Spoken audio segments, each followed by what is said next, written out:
Assalamualaikum, hai teman-teman, selamat datang kembali di channel YouTube Yati Wahyati. Gak pernah bosan bikin primadona kue yang satu ini. Setelah kemarin kita buat resep nastar setengah kilo, nah di video kali ini aku akan kembali membuat nastar dengan resep 1 kilo tepung terigu. Resep kali ini masih dengan bahan-bahan yang ekonomis, tapi rasanya jangan ditanya, selain tampilannya cantik dan glowing, insya Allah rasanya juga enak banget, lembut, ngeprul, wangi dan lumer di mulut. Resep ini aku rekomendasikan sekali untuk para pemula karena bikinnya sangat mudah dan dijamin anti gagal. Selain cantik untuk isian toples lebaran, kue yang satu ini juga cocok banget untuk ide hantaran dan ide jualan menjelang lebaran. Yang penasaran bagaimana resep dan cara membuatnya? Ikuti videonya sampai selesai. Yang suka dengan video ini jangan lupa untuk like, komen, dan subscribe untuk teman-teman yang belum subscribe. Dan tanpa berlama-lama, yuk langsung saja kita buat sama-sama. Oke, langkah pertama di sini sudah saya siapkan 4 bungkus margarin Royal Palmia. Resep kali ini aku masih pakai margarin Royal Palmia untuk rasa yang lembut, ngeprul dan wangi meski tanpa tambahan room butter. Tambahkan 200 gram gula halus. Kita saring gula halusnya agar tidak bergerindil. Untuk gula halusnya saya dapatkan dari gula pasir biasa yang di blender sampai benar-benar halus. Berikutnya, kita mixer dengan kecepatan paling rendah sampai cukup tercampur rata saja ya. Tidak perlu sampai margarinnya mengembang agar kuenya tidak melebar saat di oven nanti. Nah, setelah cukup tercampur rata, masukkan 5 kuning telur. Mixer kembali dengan kecepatan rendah saja. Cukup sampai tercampur rata saja. Nah, kalau sudah, sambil diayak, masukkan 200 gram tepung maizena dan 70 gram susu bubuk.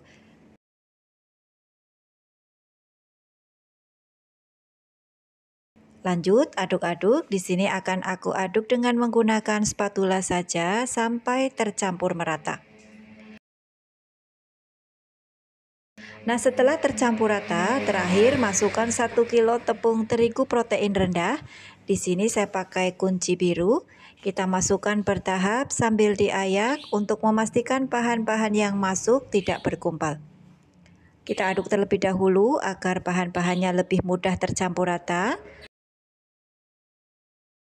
Nah, kalau sudah, masukkan sisa tepungnya.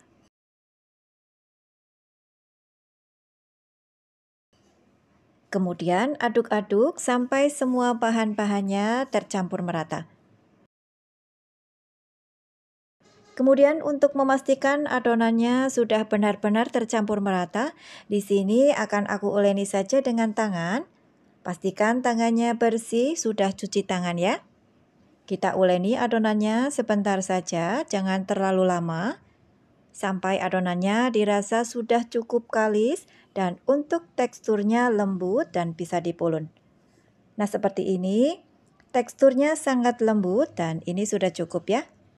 Berikutnya, siapkan sendok takar. Untuk takarannya 7 gram seperti ini. Kita ambil 1 sendok takar peres seperti ini agar nanti ukurannya sama rata. Atau kalau mau, teman-teman bisa timbang satu-satu dengan berat 7 gram setiap bulatannya. Kita takar-takar terlebih dahulu dengan sendok takar sampai habis. Tujuannya agar lebih cepat aja prosesnya. Nah teman-teman, ini hasilnya setelah semua adonan kita takar-takar satu persatu. Nah ini sudah bisa langsung kita cetak ya. Karena prosesnya cukup lama, jangan lupa tutup adonannya dengan kain bersih agar tetap terjaga kelembapannya.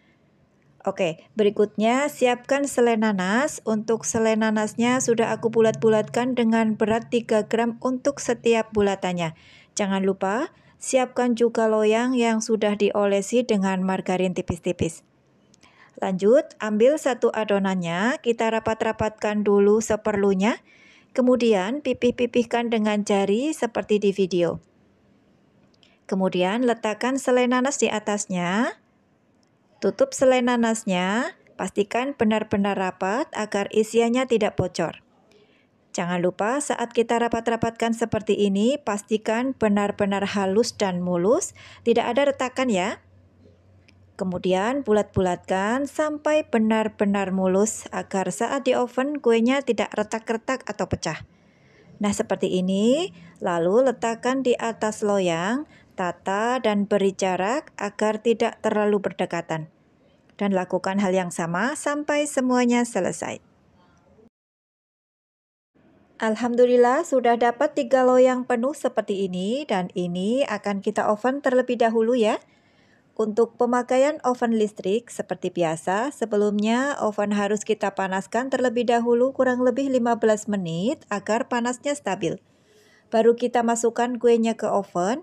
Kita oven di suhu 125 sampai 130 derajat Celcius di api atas bawah selama kurang lebih 35 menit atau sampai matang. Dan untuk pemakaian oven tangkring juga sama ya. Panaskan terlebih dahulu dengan api besar kurang lebih 15 menit. Kemudian kecilkan apinya. Lalu oven kuenya kurang lebih selama 40 menit di api sedang cenderung kecil. Dan jangan lupa di menit ke-20 kita tuker dan balik posisinya agar matangnya merata. Masih di oven tangkring teman-teman, ini setelah 40 menit kuenya kita oven, kuenya sudah matang, angkat satu persatu loyangnya lalu sisihkan. Maaf sekali teman-teman, ternyata saat proses pengambilan di oven listrik ternyata tidak ke video ya. Oke, kemudian lanjut oven kue berikutnya sampai semuanya selesai. Sambil menunggu kuenya matang semua, kita siapkan bahan olesannya. Nah, di sini sudah aku siapkan 6 butir kuning telur, tapi maaf kuning telurnya sudah diaduk terlebih dahulu jadi tidak kelihatan tiap butirnya. Tambahkan juga 6 sendok makan minyak goreng. Untuk satu telur minyak gorengnya 1 sendok makan ya. Kemudian tambahkan juga 6 tetes pewarna makanan warna kuning muda. Lalu aduk-aduk sampai semuanya tercampur merata. Untuk teman-teman yang menggunakan telur omega, pewarna makanannya bisa di-skip ya. Lanjut, saring kuning telurnya agar teksturnya lebih halus.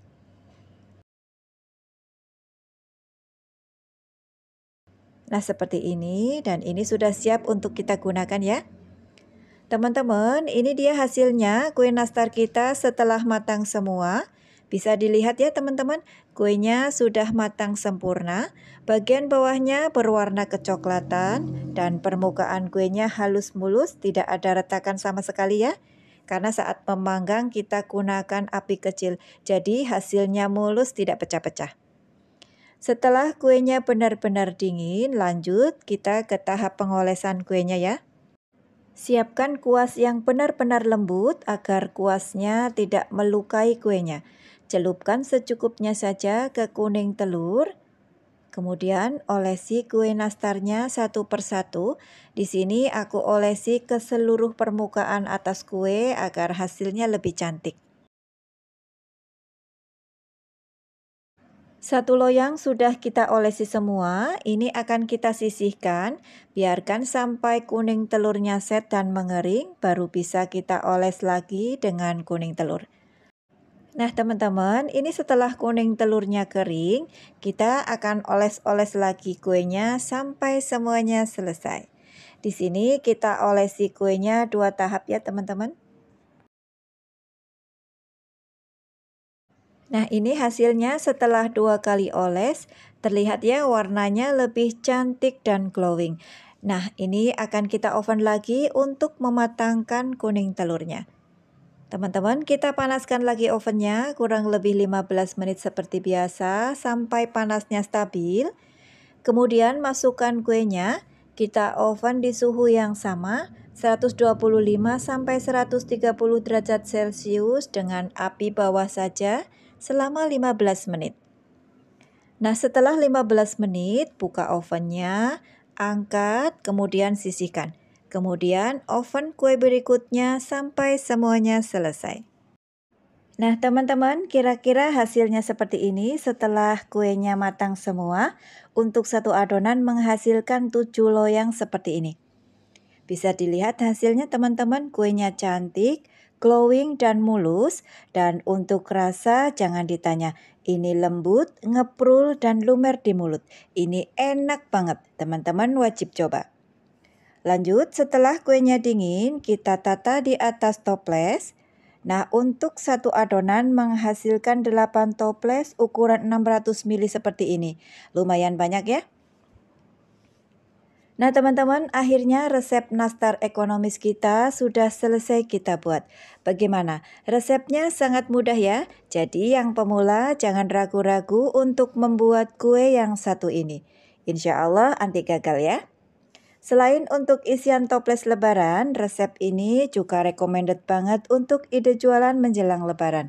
Terima kasih sudah melihat videonya hingga akhir. Semoga resepnya bermanfaat ya. Selamat mencoba. Wassalamualaikum warahmatullahi wabarakatuh. Dadah.